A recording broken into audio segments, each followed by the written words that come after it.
We are now recording. Charlene, all yours. Thank you. Aitsquail, Isepka, Kona Salas, Kaki Quail, Sia Talatash, Nanemok, Mustemok, Nihakwashasta, Tamak Atanaquail.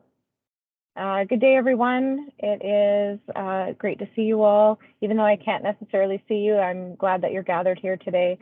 And I'm just acknowledging that I am coming to you from the Nanaimo territory and give the Nanaimo people my highest gratitude. I'd also like to acknowledge that many of you will be here joining us from Staminas territory, as well as you never know, we might have people spread into Nanawas as well. We acknowledge the land as it's important as our first teacher, and also acknowledge that we walk gently on these lands with our Métis and Inuit relatives as well. So with that, I will introduce a few of trustees that are joining us here today. We're here to listen and hear what the community has to say and hear your questions around the consultation process that's underway. And that has been really helpful for us in the other consultations that we've done. It's the input from the community has had a significant effect on how the board chooses to move forward. So I appreciate that you're all here with us today. This evening, I have Trustee Greg Keller, Trustee Jessica Stanley, Trustee Naomi Bailey, and Trustee Tanya Berzovich. And I believe that I have everyone there, so hopefully I haven't missed anyone.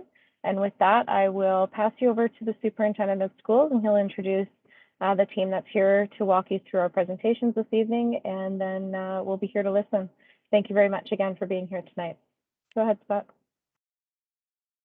Well, good evening, everyone. Thanks for joining us this evening for addressing capacity issues in Ladysmith and North Oyster area.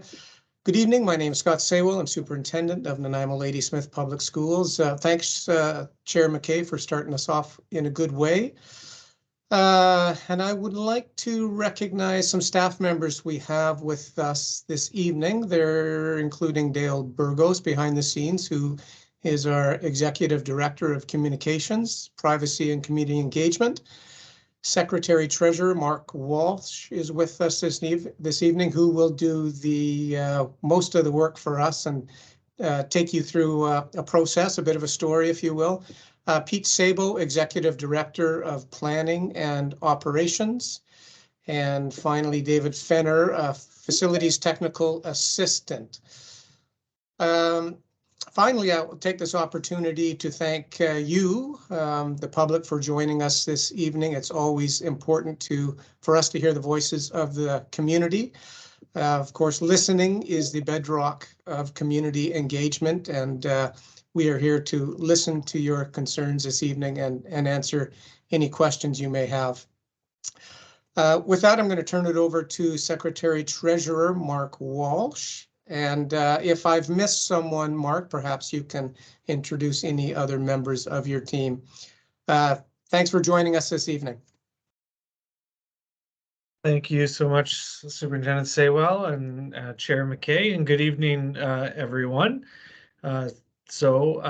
Dale is going to, this evening, the intention is I'm going to walk the group through the document that everyone's probably seen already, to just remind everyone what we're looking at doing, the feedback we're seeking, and what the outcome of that feedback and when that feedback is going to come as well. We do have facility staff as well to assist if there's any very specific questions. And so again, we're going to be happy to dig down deep and answer any questions that you have. If you want to put them in the chat, that's great, and Dale will be able to help. Or if you just want to put your hand up, Dale will also be able to recognize you, and you could speak on camera. Again, keeping in mind that it is recording, and our intention is to post this information. So what I'm going to do is I'm just going to start, Dale, if you could bring up the presentation, if that's, or the document, if that's possible. Yes, just give me a couple minutes. Okay. So while Dale is doing that, what I think is really important is to remind the community the two main reasons that we're proceeding in this way. So last year, or well, I guess it's 2 years ago now, the board passed a long-range facilities plan. And in that plan was a number of important commitments to our community, including the commitment to getting our facilities seismically safe, including upgraded air quality in our facilities, including addressing capacity issues throughout our system, but also recognizing that all of the communities that Nanaimo Ladysmith Public Schools serves need themselves reflected in our long-range facilities planning. And so when we look at those issues combined, really the Ladysmith area, Ladysmith and North Oyster schools have some needs that tick all of those boxes, and particularly Ladysmith Intermediate. And all the while we were doing this, we've been applying to the Ministry of Education and Childcare for support to seismically upgrade Ladysmith Intermediate. And so what the happy time came last spring when the Ministry of Education indicated to us that they are supporting our move to get Ladysmith Intermediate seismically upgraded. But for us, that means a couple of choices. So when the Ministry of Education supports a seismic project, what they say to the district is, we're asking you, district, to upgrade that facility and make sure that that number of seats are safe, seismically safe. The district, however, doesn't need to necessarily upgrade that facility. We just need to make sure that there's that number of seats created safely. So in our case, we have some options available to us that may involve upgrading the current facility, replacing the current facility on site, or even potentially removing the current Ladysmith Intermediate and moving it to an alternative site. And so that's kind of what's leading us here. The other big factor is capacity. And so these are some approximate numbers for you, but in our elementary schools, North Oyster, Cole North Oyster, Ladysmith Intermediate, Ladysmith Primary, we have 37 in-school instructional classrooms and 10 portable instructional classrooms. So a fairly large percentage of our kids are being educated in, frankly, what are nice and well ventilated, for the most part, upgraded facilities, being portables. But at the same time, we know that that's not something that our community is desirous of, and our board is asking us to plan accordingly. So when we go to the Ministry of Education, our job now is to tell them what we want, what our plan is to seismically upgrade Ladysmith Intermediate, knowing that we have those many options to do so. And so that's what we're doing now.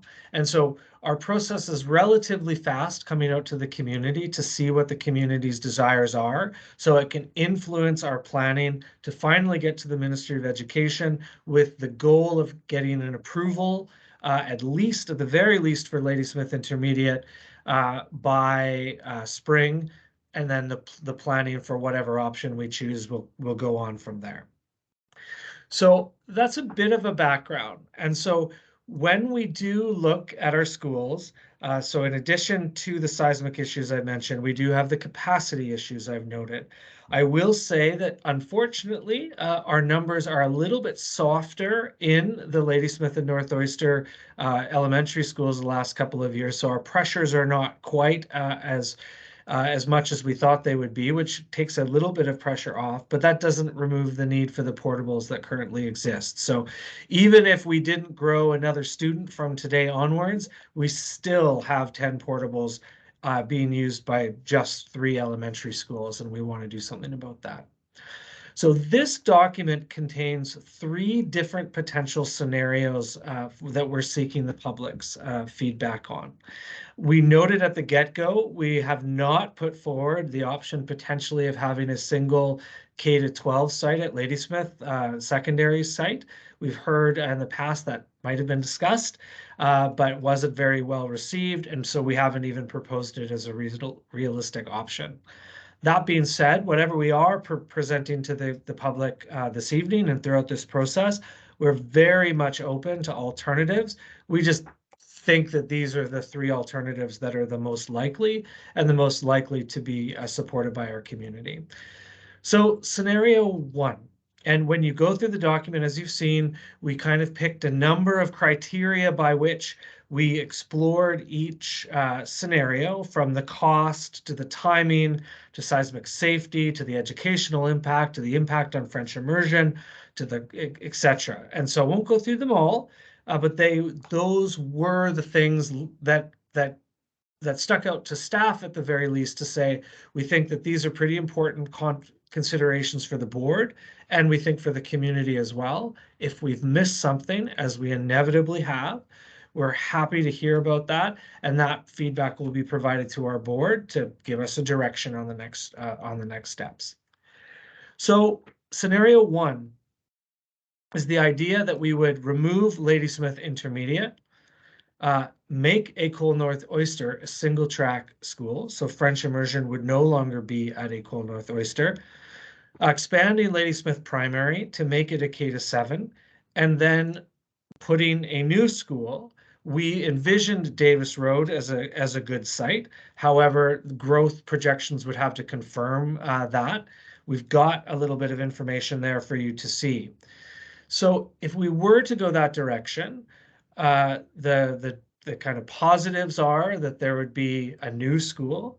There'd be a little bit better walking access within Ladysmith itself.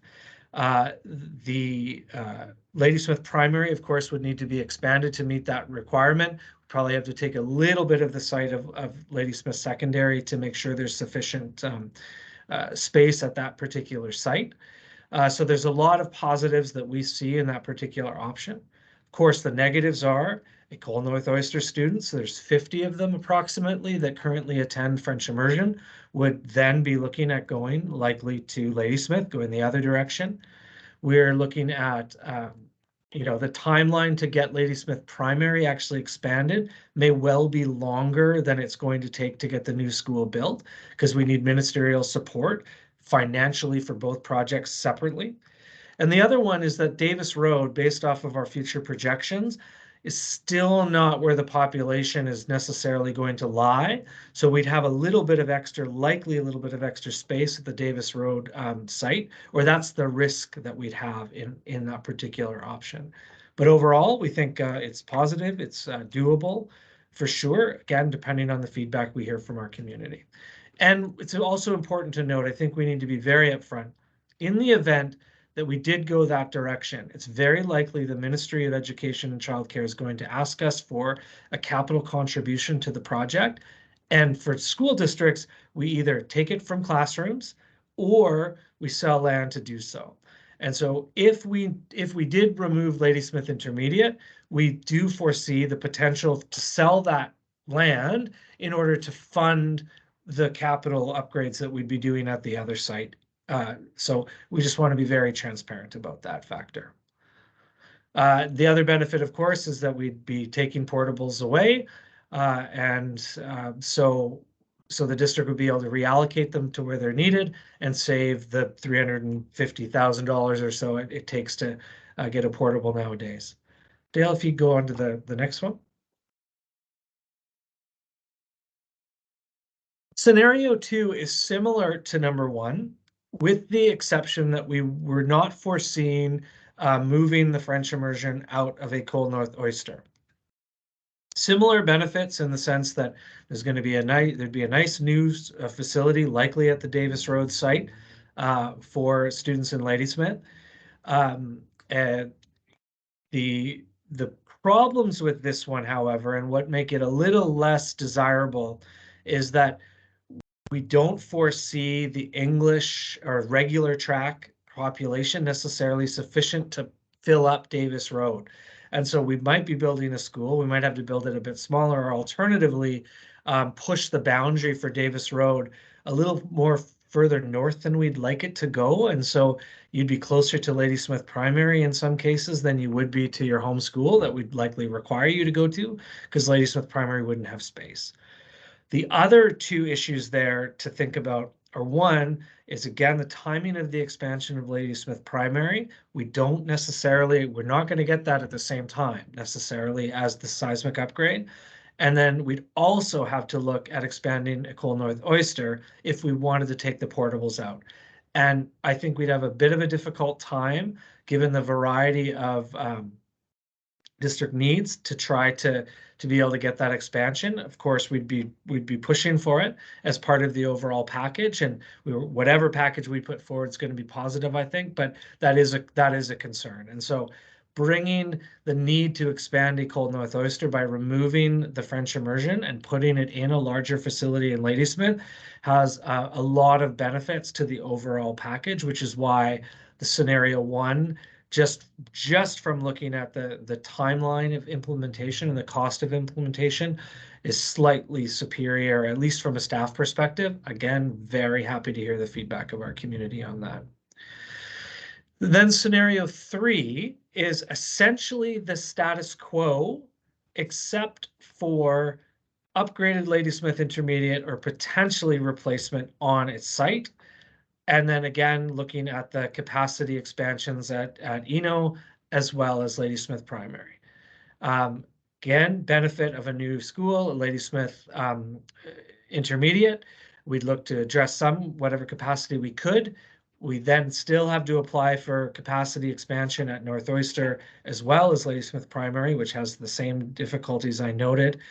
The other thing is of course, the positive would be that the district or the community would be maintaining its kind of mixed elementary structure, the primary and the intermediate.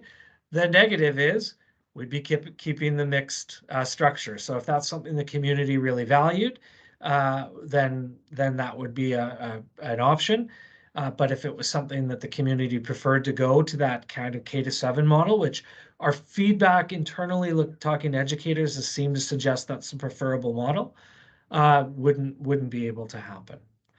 So the last thing just to point out for the community's sake is we do envision, with whatever option, as long as Ladysmith Intermediate is replaced in some way, which we think the argument is a slam dunk. We think it's old, like it's out of shape, it's not seismically safe, it's not very accessible. So we think that whatever happens, we're going to be able to make the pitch for replacement.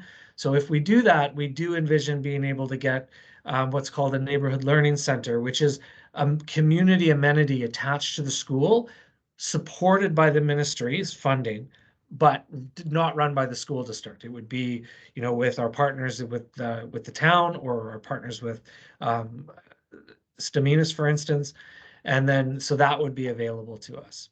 So again, we noticed the report is there, our considerations are there, and I want to acknowledge that these are maybe not all the scenarios to prefer, acknowledge that people have different opinions about the benefits of bringing French immersion back, acknowledge there's different opinions about the splitting of the K-7 or keeping the current model. And so again, there's the presentation, and happy to hear from you. Your questions and your comments are still welcome to come in, and you can see the communications email address there. We intend to be reporting back to the board in the very near future, maybe in the last meeting prior to the new board, because there's an election coming, or perhaps immediately following, providing a recommendation stemming from the feedback, and then proceeding as quickly as we can to get final approval, to get planning. So that's me talking a lot. Happy to answer any questions that you may have. And again, there's board members here. There's also staff here that will be writing the report about what we heard, that will go into a report to the board. Thank you, Mark. Maybe I'll just jump in right now. I'm going to throw my camera on here in just a moment, and I'll start giving people the opportunity to start thinking about their questions as we enter question and answer period. Thanks, Scott, for the introduction earlier. My name is Dale Burgos, the Executive Director of Communications, Privacy and Community Engagement. I'll also be the facilitator for this evening's question and answer period.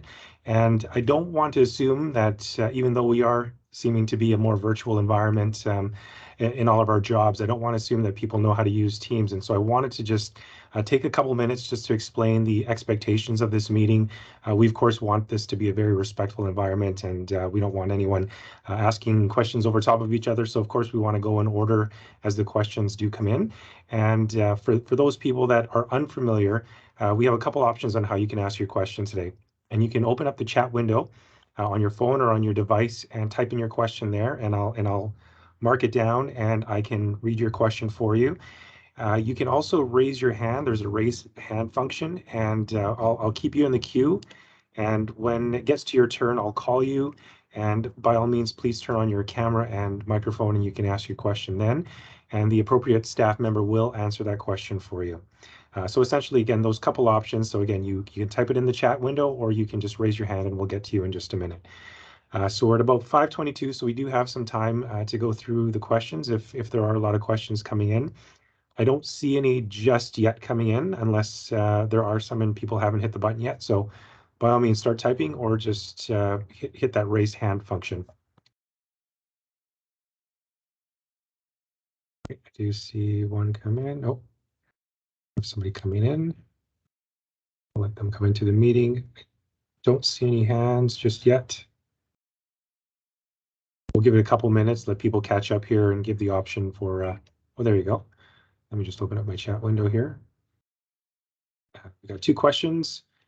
Mark, first one from Angie. Hi, thanks for all your work on this. Can you talk about how busing will be changed in each scenario? Sure. So thanks for the question. So with respect to at least the recommendation at this point would be that if French Immersion was moved to a new site in Ladysmith, the intention would be that busing wouldn't be provided for French Immersion any longer. So currently North Oyster is the only French Immersion program in the district that's getting bused. And that was a decision that was made by the board at the time of the closure of Davis Road and has been maintained through since that decision. Of course, the board could go a different direction, but as we envision just aligning it with the way that the rest of the system functions. But again, if it went that way, there's nothing that would prevent the board from maintaining a bus or having some kind of grandfather system, but we're just not envisioning that. So in the French Immersion back to Ladysmith concept, there wouldn't be busing for the French Immersion program. Of course, buses for its regular program in some places that would be unaffected. In the scenario where French Immersion remains in Eno, of course, it'll be up to the board to at some point to review whether they want to continue providing busing for French Immersion, because that's not done anywhere else in the school district, and my understanding is not typically done in other districts either. So it's something they may want to consider. But if the decision was to remain at Eno, there would be no specific impact on busing at this time. Again, subject to the fact that busing could be removed because it's associated with the program and not necessarily a catchment school. So that might answer both. And so again, I just want to thank Holly for that question as well. Just to say again, the board may make a different decision than staff would recommend, but at this point, if French Immersion went to Ladysmith, we would recommend that the busing is removed, or perhaps there's some contemplation of some grandfathering. Thanks, Mark. Before we move on, I just wanted to give Angie, oh, there you go. Just wanted to see if she was content with that or if she had a follow-up question. So it seems that she is good. And did say thank you. And like you said, you addressed Holly's piece about busing as they live in North Oyster and will their child in French Immersion have busing available. Holly, are you okay with that response as well? Or do we need to clarify a bit more? You can either type it in or turn on the mic. Dale, I will add though, I do want to say though that we will reflect the concerns of individuals that have expressed a desire to maintain the busing in the event that it did move.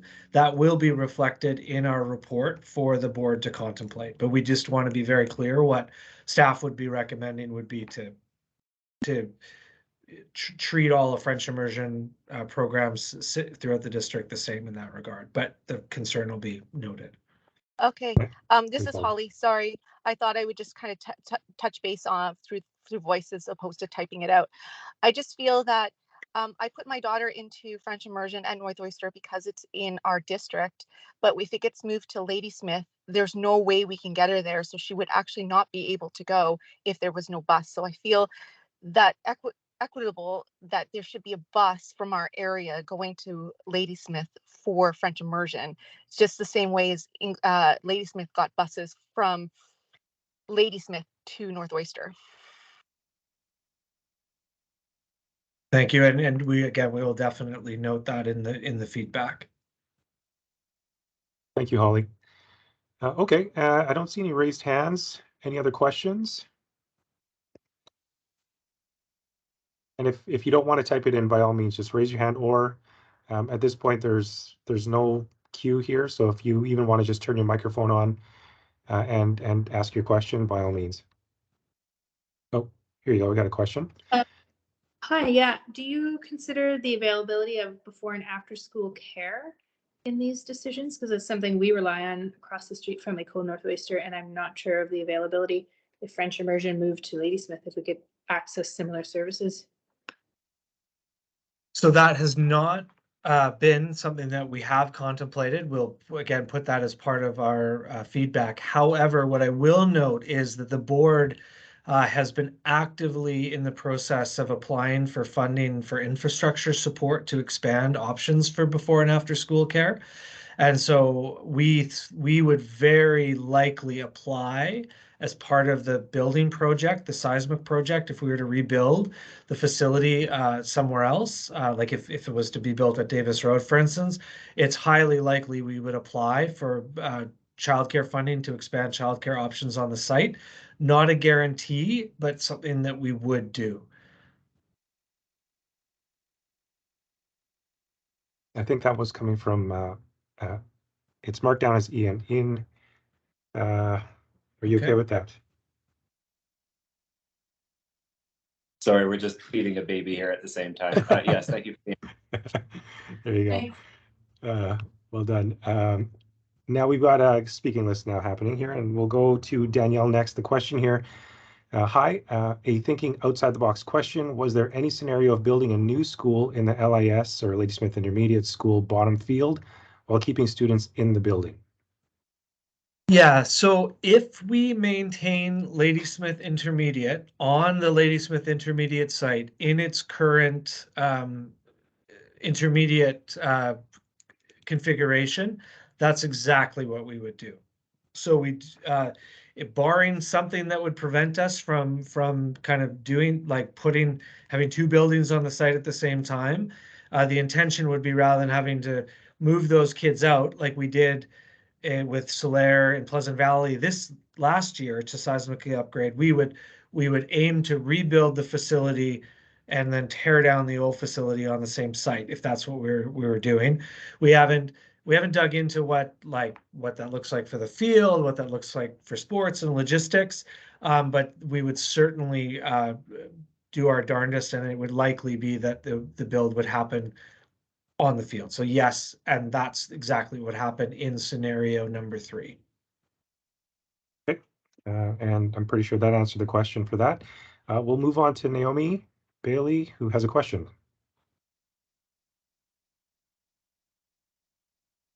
Hi. Yeah, so my question about North Oyster, if you moved the French Immersion, if the French Immersion was moved to Ladysmith, how would that impact the population of North Oyster in terms of sustaining it as an elementary school? Sure. So it would significantly drop the population of the school to the point where we would not need no portables in the circumstances. And if growth is maintained largely with our geospatial consultants, it will be fine. However, if it is softer, we have contemplated the fact that we would have to move some boundaries to keep the school robust. So barring a refusal to move boundaries, down the line, we don't see a place where the school is going to be put at risk. but certainly the possibility of needing to change boundaries to bring in more kids from the north or the west, so from Chase Rivers catchment or from Cedars catchment, is a reality down the line if that's the direction that we went. Okay, that's good to hear, because I know if it wasn't for the French immersion program, I know in the past North Oyster was at risk with their population. So, okay, that's good to hear. Thank you. Thank you, Naomi. We're moving on to Anne's question is, will the Neighborhood Learning Center only happen with a new build? So my understanding is yes. The link to the program document is in the consultation document.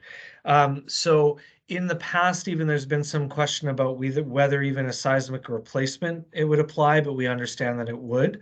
So we do not anticipate that a neighborhood learning center would happen with if we just upgraded Ladysmith in its current building at its current site. We don't think that that's going to be available to us. And Dale, if I could just take a moment too to call on Pete for a moment. Just he's got a couple of introductions, and just to show the community how serious we are about getting this going. We've got a couple of special guests with us. Yes, thanks, Mark. And so joining us tonight are two people from our consulting firm, KMBR Architects, and they've been selected to assist us with the concept plan that's our response to the ministry's project approval. And Bassem Toflik is with us here today, and he's a principal at KMBR, and Georgia Fisher, who's the project manager, is with us as well. And perhaps you guys want to turn on your cameras and show your face. And while they're doing that, I can say that the concept plan process, will inform and provide an evaluation of the scenarios recommended via the consultation process, as Mark has indicated. And the concept report is presented to the ministry for their consideration of funding. And it's in keeping with their direction that we look at a wider plan, not just a seismic upgrade plan, but a wider concept for the entire Ladysmith area, understanding that a significant project like an upgrade at Ladysmith Intermediate could be a foundational project for capital planning in the area. So Bassem, thank you for joining us tonight. Thank you. We're very happy to be part of, again, trusted again from the district to do the study. And we have a meeting tomorrow, I guess, and we'll go through the stuff. So we're very grateful to be part of the team. Great, thank you so much. And we thought it was really important that the consultants are hearing from the community, and they'll see the feedback report as well, and obviously be supporting whatever direction that the board is wanting to go. Dale, do you want me to take the next one, or are you going to read here? We do have a couple more here. So yeah. This is from TA. Can you provide more info on loss of land at LSS when LPS or Ladysmith Primary expands? What would be lost? Just trying to picture it. Thanks. Yeah, so this is not guaranteed. It's just that we want to again be as transparent as we can when we're contemplating all of the options. And Pete, maybe while I'm answering the question, you can just bring up the site map and we can think. So when you picture Ladysmith Secondary and the border, there's a little bit of space on the southwest corner, I believe, of the property. That could be appropriate. It's quite a big property for the size of school. And the good news for us is that Ladysmith Secondary is, we anticipate large enough to support its projected population for the next decade quite easily. So if there's a site map there. You should be able to see this map now in my cursor. Is that? Yes. Okay, and so this line here is the border of the primary school and the secondary school right now. And it's envisioned that a small portion of the site would need to be taken over to assist with playfield area for the Ladysmith Intermediate. And it would mean reorienting the playfield in the middle into perhaps two smaller but more defined playfield areas. And so essentially not losing any of the functionality at the high school.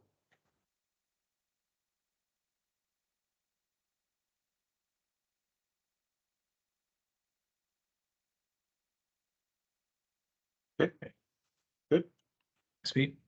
TA, if you do have a follow-up, just by all means, type one in or just say follow-up and we'll get that for you. Oh, no, you said thanks? Perfect. Okay. Scrolling all the way down here. We've got Heather. If LIS was rebuilt, could it be an option to leave North Oyster and LPS as is and sell the already closed Davis Road School? Sure. So one thing is that we're not absolutely certain that we're going to be required to put a large contribution into the program. So theoretically, we don't need to. We could not maybe get in a position where we wouldn't need to sell a site at all. However, if we are looking for capacity, addressing capacity at LPS and North Oyster, that's where we believe our contribution is going to be required, or if we look to expand LIS either on its current site or elsewhere. So if we had a contribution requirement and we needed to sell some land, could we do that with Davis Road? We absolutely could do that with Davis Road if the board was supportive and the community was behind that. So the answer to that is yes. If LIS was rebuilt on its own, theoretically, that could be the end of the project altogether if the community and the board didn't have an appetite for a contribution to solving the capacity issues at ACOL, North Oyster, and LPS. However, that's not our sense. We sense that the limiting the portables is desirable, and so we're leaning that direction, but of course doesn't have to go that direction. Perfect, thank you. Before we get to Angie, who just popped up here, Naomi, you had your hand up briefly. Did you have a question or not? No, sorry, that was an accident. Okay, I've got Angie and then Ian. So Angie's question, can you talk about the upgrades for ACOL North Oyster staying in Cedar with the different scenarios? So perhaps, Andrew, would you mind just talking me through that?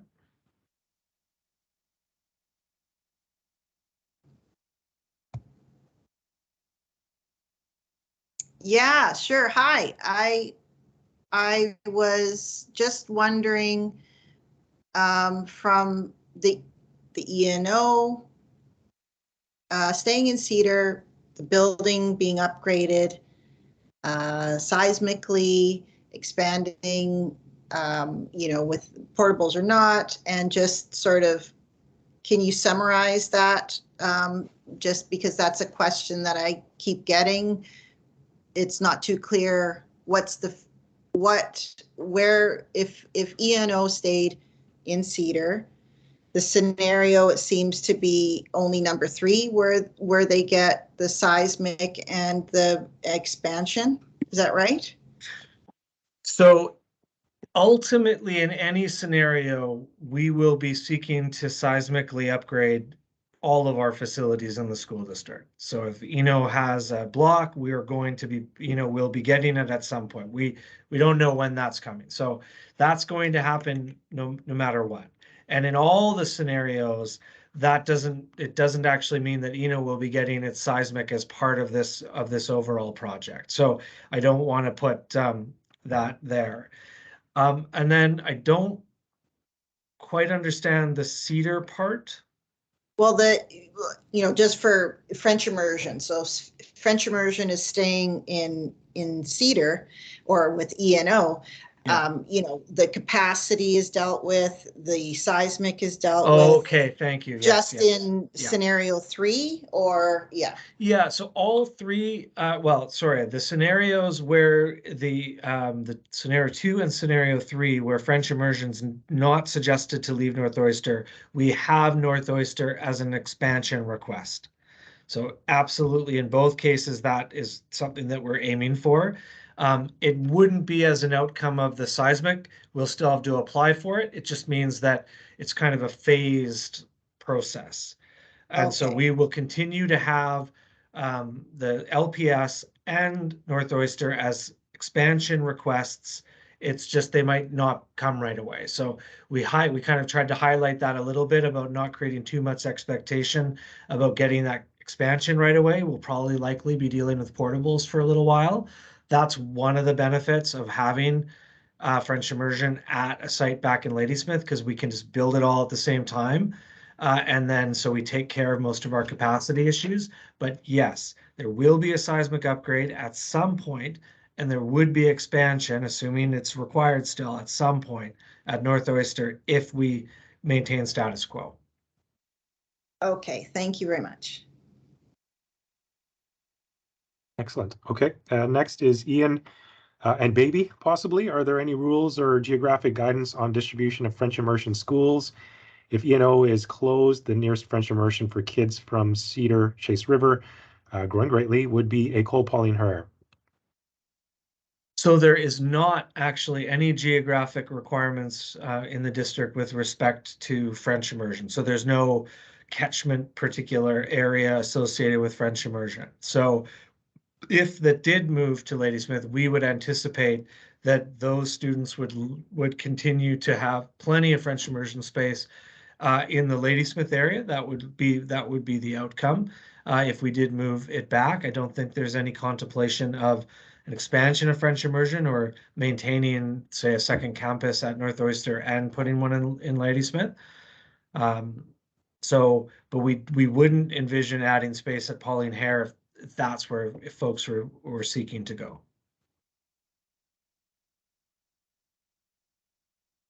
Again, though, You answer that question. this is part of the feedback process. So there you go. He responded. Thank you. I've got a question here from Daniel. Are there any other sites that are being considered for purchase or maybe already owned within Ladysmith that would support a K-7 population?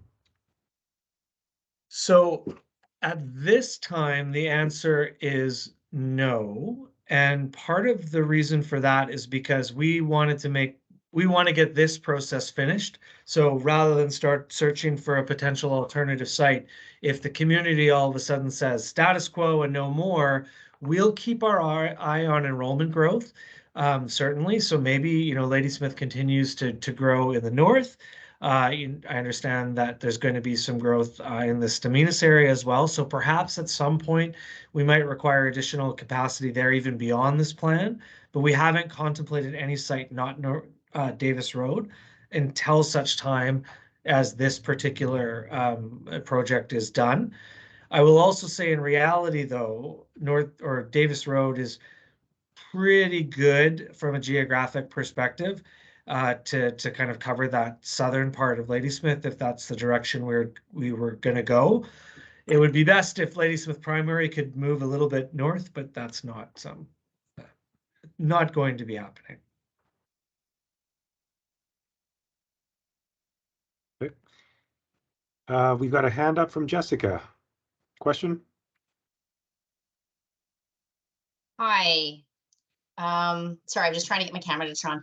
Not necessary. I wanted to just, Mark, if you could talk a little bit about realistic timelines, because we're talking a lot of questions about other projects, and I just want to make sure that people have an understanding about what would be realistic as far as timelines as we move through, like our seismic list, just because it can be quite a lengthy time before we get projects approved. So can you just talk a little bit about what that ministry, what is realistic timelines and a little bit about that process with the ministry, about how long that can take? Sure, thanks. So with respect to the Ladysmith Intermediate seismic itself, that's the one that's kind of with us now. So the support for the project doesn't mean approval, but normally it means that it'll be approved pretty quick once you've got your plan in place. So I would suggest that we've got a real chance of opening that door, and Pete's going to jump on and say, Mark, don't quote numbers. So I'm going to say there's a chance that whatever the result of the Ladysmith Intermediate is, we could be opening that door September 5 years from now, perhaps. That's at this point, Mark, that's about as close as we would want to estimate something. And we think that's a reasonable lookout, that a timeline that we might slightly beat or be a little bit further. Yeah, thanks. Now, if we can package, so if we went with scenario 1 and we can package Ladysmith Primary's expansion as kind of fundamental to the program and the board is going to contribute a bit, I think that is a bit more realistic for maybe not 5 years from now, but not too long after that. Otherwise, the expansions at Ladysmith Primary, expansions at Eno, and seismic at Eno will all go on our, none of them have been approved in principle, or supported, I should say.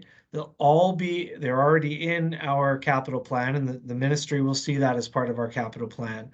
So if we get support for any of those projects next spring, then we're looking again at depending on the nature of the seismic, maybe a bit faster than a new build at Ladysmith, but we are looking probably in the 5-year out range. But in reality, if the ministry doesn't support it next spring, then we'll be applying the spring after. I think scenario 1, everything complete, probably about a decade. Scenario 2, maybe a little bit after that, depending on how much money there is for expansion. And scenario 3, again, the Ladysmith Intermediate quite quickly. In fact, probably if it's just seismically upgrading the school, maybe even faster than 5 years. But a new build is longer than that. And then the expansions, we're probably looking at a decade. You have a follow-up, Jessica?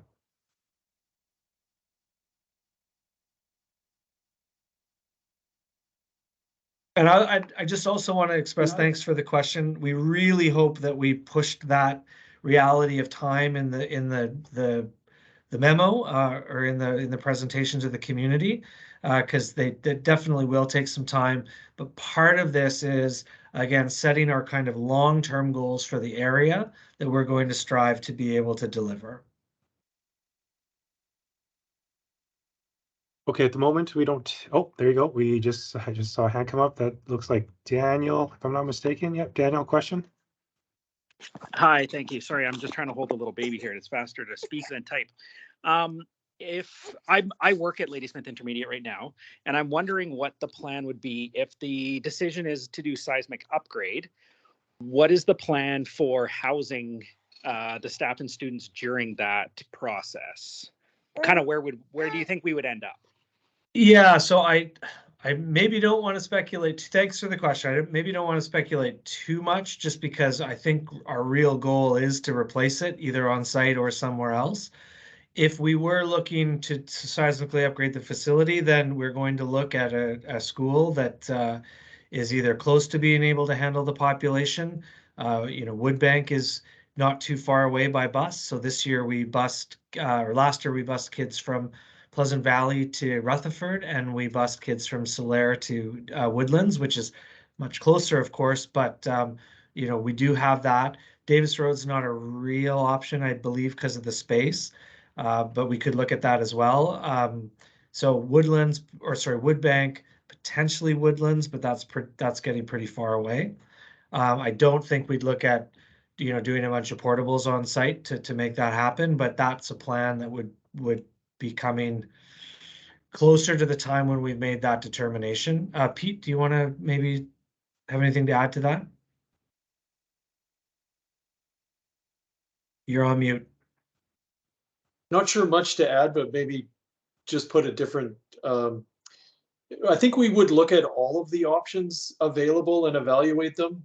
Certainly Mark's touched on them. There's swing space school, say Woodbank, there's a swing space school available at Davis, potentially space limited at Davis, where you might need to add portables as well. And then of course there is the portable on-site option. But again, we would evaluate those in some detail with each of the options. And that's part of the process with the ministry, is understanding the impact on students and the cost of the swing space options under each scenario. So for instance, at our Wellington seismic upgrade, we did look at portables, and it was determined that it was better to replace a complete block at the school and use it as a swing space. versus putting portables on site. So the ministry has looked at creative options in the past to minimize disruption to students. Thanks. So thank you for the question, and sorry we answered it in such a political way. He did follow up here. So would those be the same potentials options if there was a rebuild on site as well? Yeah, if there was a rebuild on site, we don't think that there would be a swing involved. We think that you'd stay in the building until the new building is done, and then we tear down, and we would, you know, if there's field requirements, then we'd have to work that out. Pete, I don't know if you want to comment further. I just want to say that a new school under any scenario is the dream option. You know, we would really work hard to try and minimize costs outside of the new build and try and see if it could work on site without having to move students off. Although it does make for a congested site during construction. Thanks. Okay. Daniel says, great, thank you.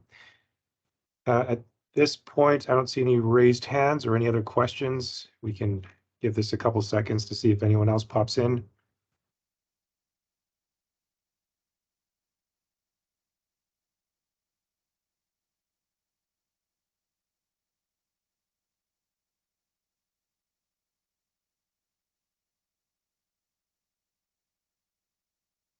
Okay. Might be safe to assume that those were all the questions. Mark, did you have anything else to add before we throw it to Scott? Just again, if you've got further thoughts, make sure you send them in the email, and we will do our best to reflect those comments in our final report to the board, which after this session is our intention is to get that report going with all the commentary we've got over the summer. And then you should see something in the near-ish future about a recommendation. Thanks, thanks, Mark. Thanks, Pete, and thanks, Dale, for facilitating this evening. There was one point I did want to jump in. Mark and Pete answered the question well, but I did want to share that Cowichan Secondary was announced, the new school, almost 5 years ago, and they're pouring the footings now.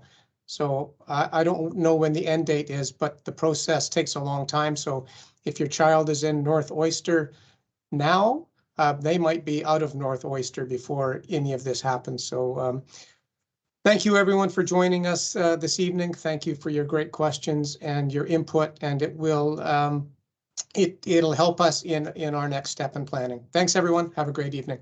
Bye now.